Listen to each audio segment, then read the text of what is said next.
Hi, I'm Skip Nipper. Welcome to my podcast, where I tell you about not only Nashville's great baseball history and traditions, shot to right, a one-hop liner, but certainly about its past. And you will hear a little bit about its present and future, too. Yes, he can. It makes the waist-high catch. There are great stories about Tom Wilson Park, Herschel Greer Stadium, Sulphur Dell, and the players, coaches, and fans who love everything about baseball. And every once in a while, you will get to hear from a special guest who will share their fondness and even passion for the great game. The high fly ball down the right field corner, going way back, hits a lead-off home run.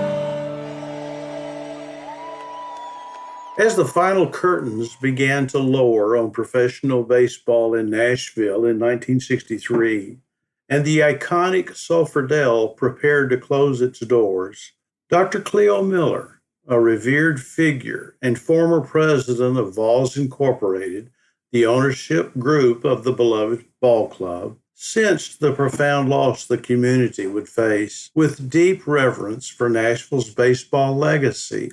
He proposed an idea to Vols general manager Ed Doherty that would honor one of the city's most cherished baseball sons.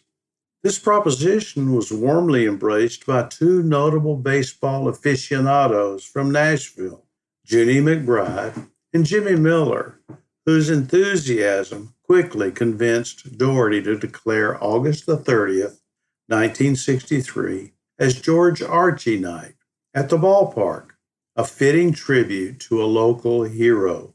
Archie was a coach for the Nashville Vols at the time, an unpaid position where he was coach only at home games at the time, and that's how he was dressed when he was honored in his Vols uniform. Bill Wade, the famous Nashville sports hero who was the Chicago Bears quarterback at the time, had played with Archie in the local sandlots, and he spoke highly of his friend, and Raymond Johnson wrote about it in his One Man's Opinion column in the Nashville Tennessean. And Wade said, "To me, George Archie is a real sturdy oak of Nashville baseball. His line drive shots were typical of his character, true, solid, smooth, and powerful, and always a help when most needed. In my association with George, he has always been a gentle, humble person and a humbling, determined competitor." Pretty nice words from All-American and professional football player Bill Wade. On the night of the event, the 49-year-old bachelor was presented with a variety of gifts and testimonials. A disappointing crowd of 972 included his mother, and Archie was made an honorary colonel on Governor Frank Clement's staff. He was given a key to the city and received messages from a lot of people, including baseball commissioner Ford Frick, American League president Warren Giles, and the president of Archie's employer, Nashville Bridge Company, Gilbert M. Dorland, gave him a plaque. Now, George Albert Archie was born on April the 27th, 1914, in the heart of Nashville, and was not just a player, he was a symbol of perseverance. He carved out a place for himself in Major League Baseball, donning the uniforms of the Detroit Tigers, Washington Senators, and St. Louis Browns over 3 seasons, primarily showcasing his skills while also demonstrating versatility at first base and also at third base. In the fall of 1933, Archie took that first significant step in professional baseball by signing with the Detroit Tigers, and his journey began modestly with the Muskogee Tigers in the Western Association, but his talent blossomed over the next few years, playing with the Beaumont Exporters in the Texas League during 1935 and 1936. By 1937, he was in the American Association with the Indianapolis Indians, and before long, he found himself with the Toledo Mud Hens. His dedication and talent paid off when he was called up by the Tigers at season's end, making his major league debut on September the 14th, 1938. And though it was a brief introduction, with just 3 games under his belt that season, he was in the majors. Archie's career flourished with the Tigers, but his journey took him through the Washington Senators in 1941 and the St. Louis Browns during the same tumultuous year.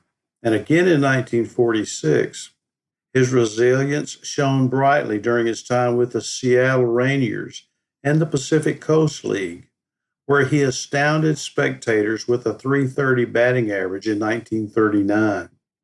The following year was even more remarkable as he hit .324 and garnered Pacific Coast League Most Valuable Player honors, earning a well-deserved promotion back to the major leagues with the Senators. However, his baseball journey was interrupted by the call of duty. On December the 9th, 1941, Archie was inducted into the Army at Camp Forest, Tennessee. In 1942, while at the Jefferson Barracks Reception Center in Missouri, he continued to hone his craft of baseball. And stationed at Fort Riley, Kansas in 1943, he emerged as a standout player, earning the National Baseball Congress Most Valuable Player for his pivotal role in securing the NBC World Series title for the Camp Wheeler Spokes.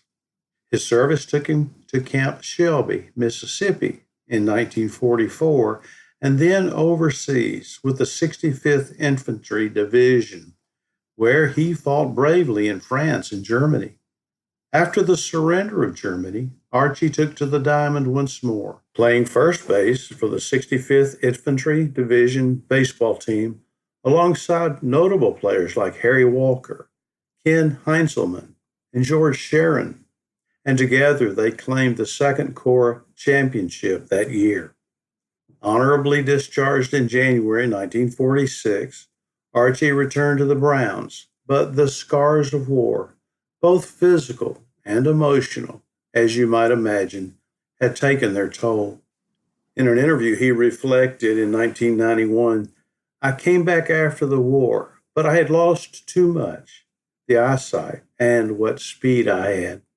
So his return to the game was brief, and after just 4 games, he parted ways with the Browns and joined the Los Angeles Angels in the Pacific Coast League. And despite the challenges, Archie continued to pursue his passion for baseball, eventually serving as player manager in Texarkana, Texas. But injuries cut that chapter short. He pivoted to a stable career at the Nashville Bridge Company, where he dedicated 28 years of his life, all the while nurturing local baseball talent as a coach for Nabrico's teams. And from 1965 to 1967, he embraced a new role as the head baseball coach at Vanderbilt University, passing on his wealth of knowledge to the next generation of players. George was a real hero back then, fondly recalled his longtime friend Herb Connolly of Seattle. He gave up his career to go with General George Patton into Germany, Austria, and France. That was his legacy. Archie remained a steadfast figure in Nashville's baseball scene, continuing to coach local amateur and semi-pro teams, and often stepping back onto the field himself. He left this world on September the 20th, 2001, in Nashville at the age of 87, leaving behind a storied legacy that would be cherished for generations. Now, as an epilogue, there's more to tell beyond his coaching career with the Nashville Vols and other teams in the area. I have a personal note. One day I was sitting in my office and there was a knock on the door. Tom McBride, Junie McBride's nephew and related to George Archie, was there and asked if I would be interested in George Archie's scrapbooks. I was floored, and the answer was a quick yes. And Tom brought in 4 or 5 scrapbooks of newspaper clippings, meticulously saved in neat order, I'm thinking by his mother. Now, these are treasures, and I find myself turning the pages to learn more about this special ball player who was honored with his own night, and most deservedly so. One of Nashville's favorite baseball sons, George Archie. I hope you enjoyed listening to George Archie's story. There's more to tell because players who played for him, if any of you are listening and would like to let me know an experience that you had with George Archie, I would love to have that information, and I can put that on another podcast or include it in a story on baseballinnashville.com. You can contact me at 262downright@gmail.com. I would appreciate hearing more from you, and as always, thank you for listening.